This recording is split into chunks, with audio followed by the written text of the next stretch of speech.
Hello, everyone, and welcome to another episode of the Every Damn Week podcast. I am John Kirby. This week, we're going to be talking about the subject of vulnerability. And what has brought me to talk about this today is a post that I saw from a man named Ryan Michler. And he has a podcast out there called The Order of Man. And the post that he made was regarding vulnerability. And I want to start off by, I want to share the post so that you have a point of reference here to talk about. And then I want to dive deeper into this. So I'm going to go ahead and share this, and I'm going to read it to you here.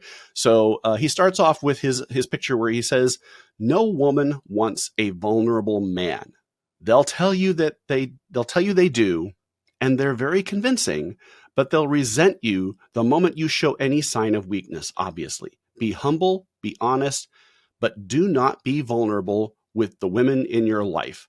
And then he goes deeper into this in the post in his description. And I'm going to read this. I've cleaned it up a little bit because I want you to understand what he's saying. So here's what he did. I'm going to read it. "Despite what she may say and what all the new age feminine men will tell you, she does not want you to be vulnerable. Vulnerability, by its definition, represents weakness. This doesn't mean you need to be cold, calloused, and heartless with the women in your life. In fact, emotional intelligence will only draw you closer to her. But make no mistake, she's not interested in your sob story. She's not interested in hearing you complain about how hard your life is, how mean your boss can be, and why you're still not living up to what you promised when you committed to her.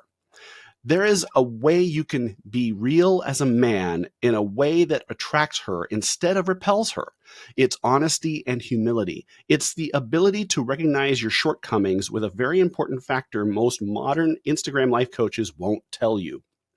You as a man have to have a plan for dealing with it and the ability to communicate it with her. If you don't or can't, she'll resent you and believe you're weak. The formula is simple. Honesty plus humility plus a plan plus action equals emotional connection from woman to man. Miss any of the variables, and you're only kicking yourself in the privates." I clean this up. "She may want to as well." Again, I clean that up. So I agree and I disagree with Ryan here. Now, Ryan is portraying vulnerability as a man. You're showing weakness, and that you're a whiny boy. This is where I think Ryan gets it wrong. Whining is not a part of vulnerability. Whining and complaining really belongs in the state of victimhood. That's not vulnerability. And I want to dive into what is vulnerability here. And so the definition of vulnerability, when you go to look it up, is vulnerability is the quality or state of being exposed to the possibility of being attacked or harmed, either physically or emotionally. Now, when a man is willing to open up and risk getting hurt, whether it's physically or emotionally, for something he is struggling with, and sharing it with another person, looking for understanding or help for that matter, or both, that is not weakness. That is strength. Traditional masculinity in the past has shaped vulnerability as any man who exposes anything about his emotions or anything about his feelings or his concerns or the things he's struggling with. Traditional old style, and I think back to 40, 50, 60, 70 years ago, that vulnerability didn't exist. That was viewed as weakness, but that's not weakness. In fact, weakness is bottling up those emotions, suppressing those emotions. That causes problems. Vulnerability requires courage and it requires strength. And I want to share a quote from Jordan Peterson on this. He says, "Strength is not the absence of vulnerability. Strength is being able to confront your vulnerabilities and work through them. This is where it's true strength. It's not a weakness. By sharing your difficulties, your feelings, what you're struggling with, that's bravery. That's courage. And it shows that you want to work on these. You want improvement on this. And you're sharing it perhaps with another person. It's your spouse, your friend, or somebody else who's close to you. You're sharing this with them for understanding. Sometimes you just need to talk it out. And maybe as you're talking it out, you're kind of figuring it out a little on your own. Or sometimes you seriously need help. And there's absolutely nothing wrong with that. There's benefits to vulnerability in relationships. And what Ryan here says is this is bad for your relationship with your spouse as a man. No, it's not. I can attest to this with my wife. I am vulnerable with my wife.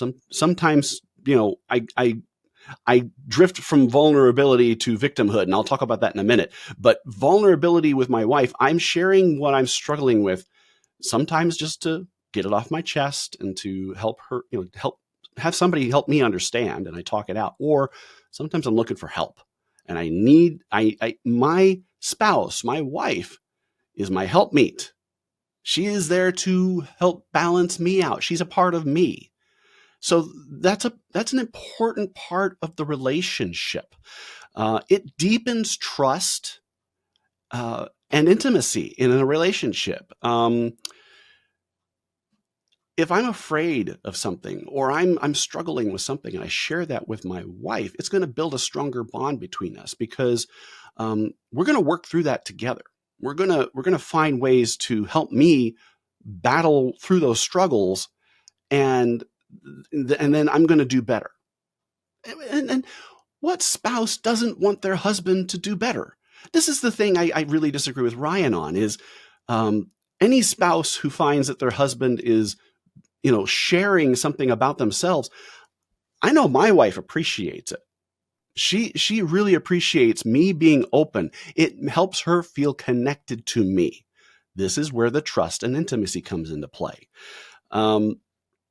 Another thing that you could take into consideration here is friendships. Being vulnerable in friendships is important because it leads to stronger bonds with those people. If you're just on the surface and you're never diving deeper into the other person's emotions or feelings or concerns or struggles that they have, then you're not developing a deeper relationship with that individual. And then there are some friendships where you don't want that.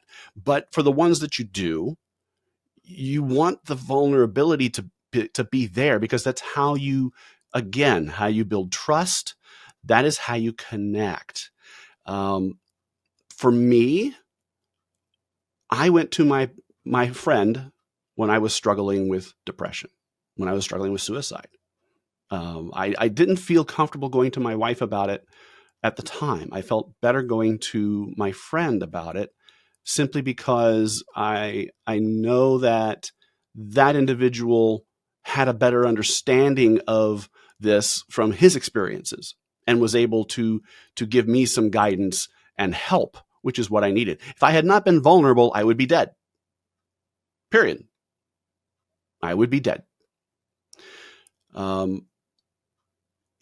Dealing with these things requires vulnerability. And in doing that, the friend on the other end, friends want you to be vulnerable.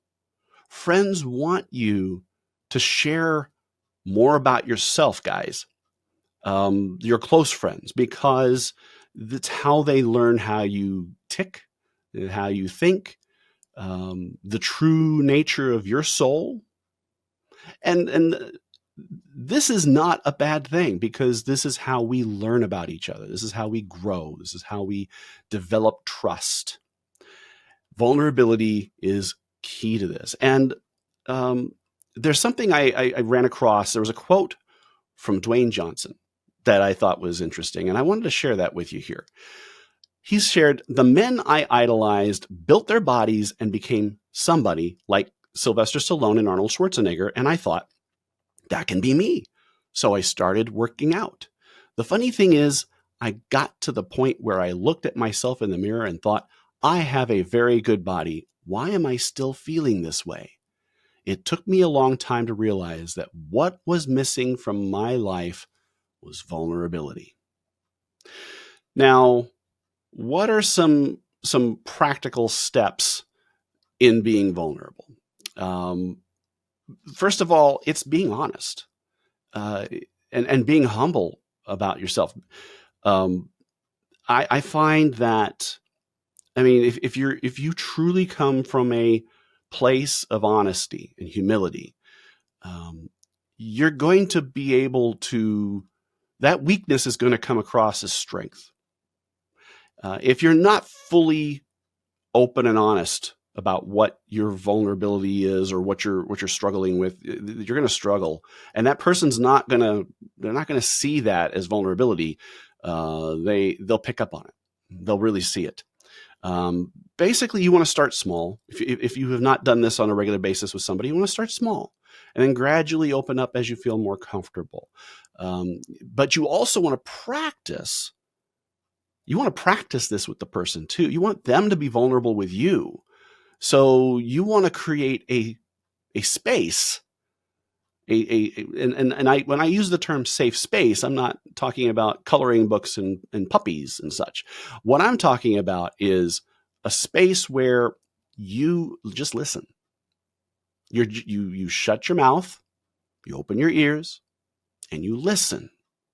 And that, by creating that space, you're allowing that person to be vulnerable with you, and then reciprocally, you want them to do the same for you.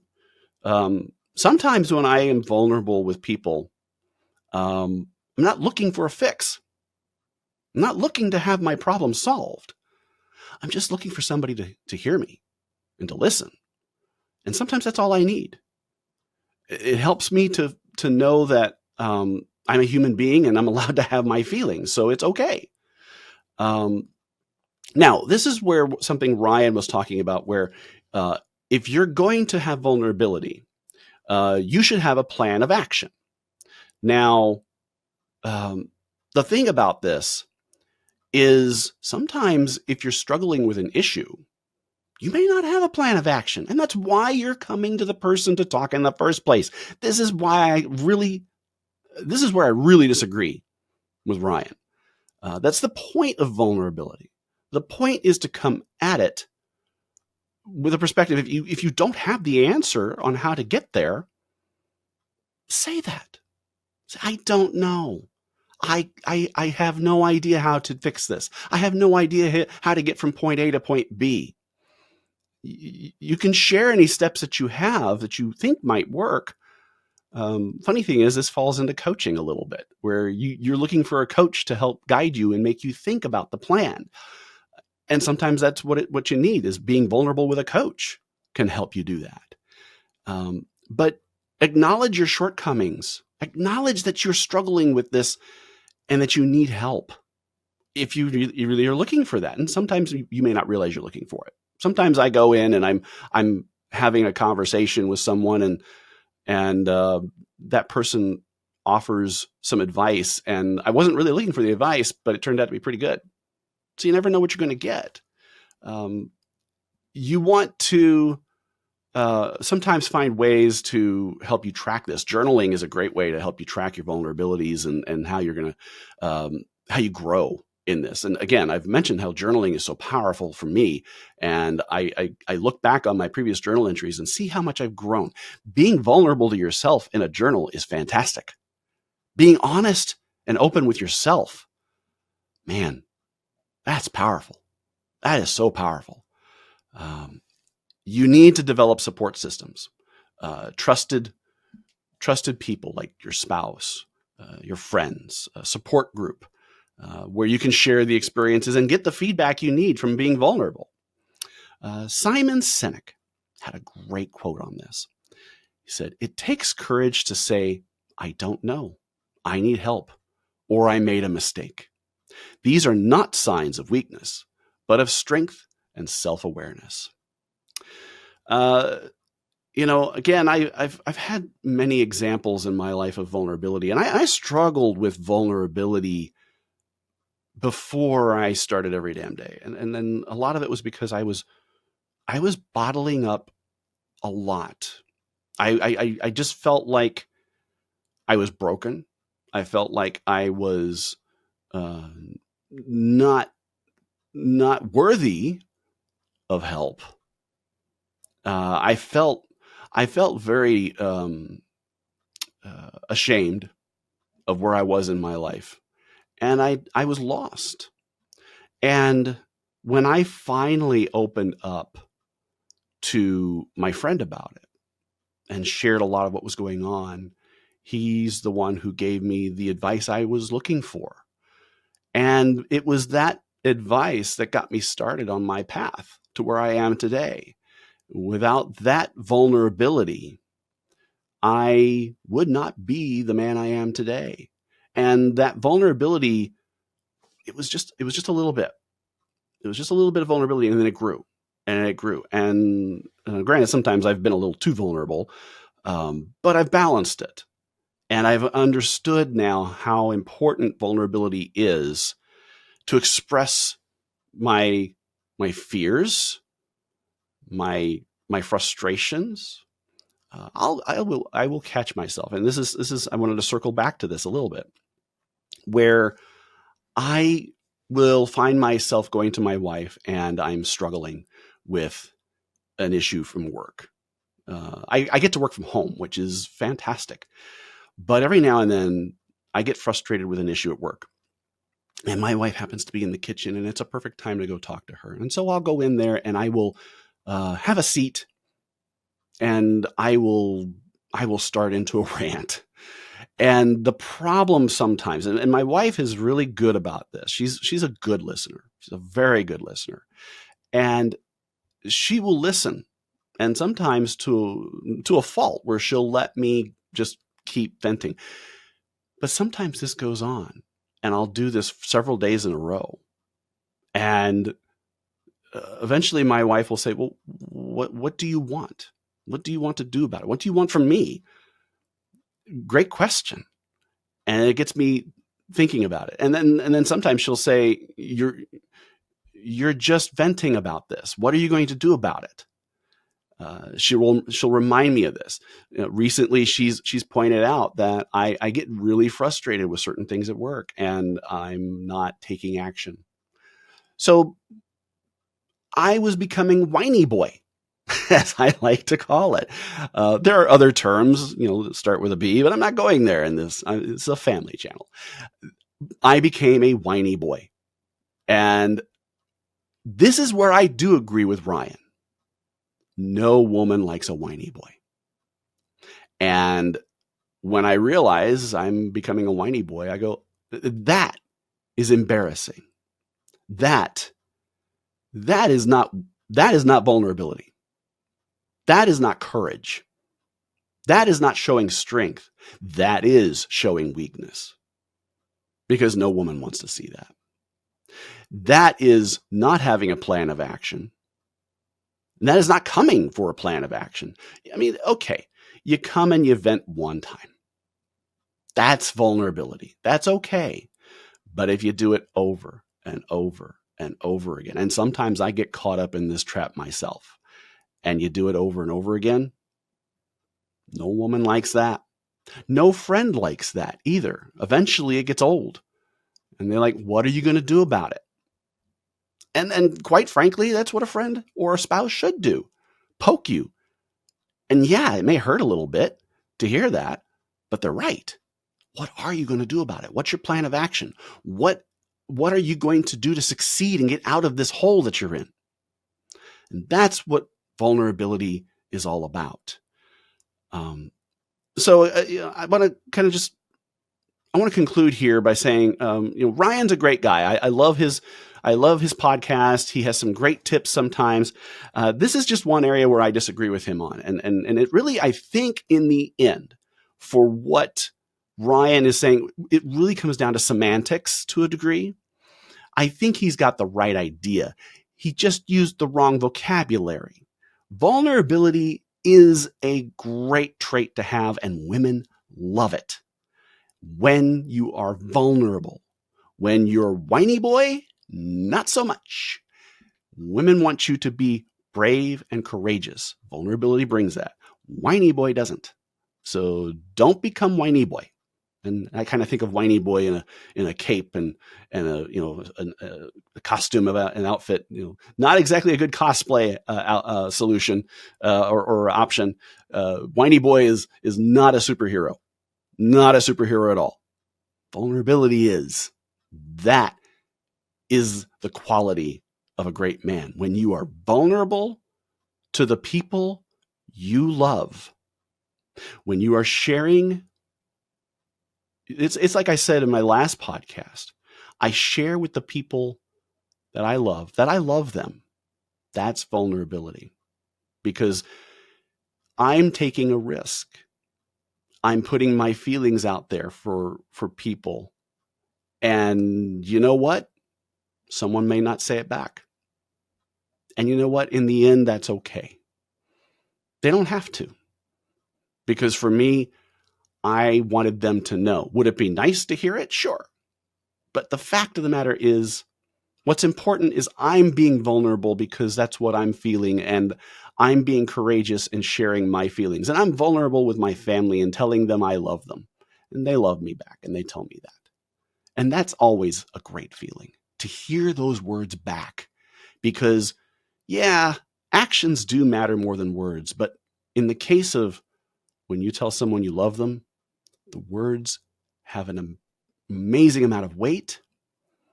And that vulnerability, that's courageous. That is true courage, to tell someone you love them. And I'm not looking to be, for people to look at me and be impressed. I simply just want them to know. And my family gets that. And my family will always get that from me. And that is the vulnerability that connects me with my wife and with my children. And that is something I am very happy about, and fulfills me and makes me proud to be vulnerable. Dads, I challenge you, be vulnerable with your children, with your wife, with your friends. They all love you. They all care about you. And they want to see the real you. They want to see the real dad, the real husband, the real friend. They want to see that, because that makes them feel special, that they got to see that special part of you. Vulnerability is an absolutely amazing trait to have. Always use it and always take it with you. Thank you very much for watching another episode this week with me. And I hope that you will come back and watch me again next week. Take care, and we'll talk to you next time.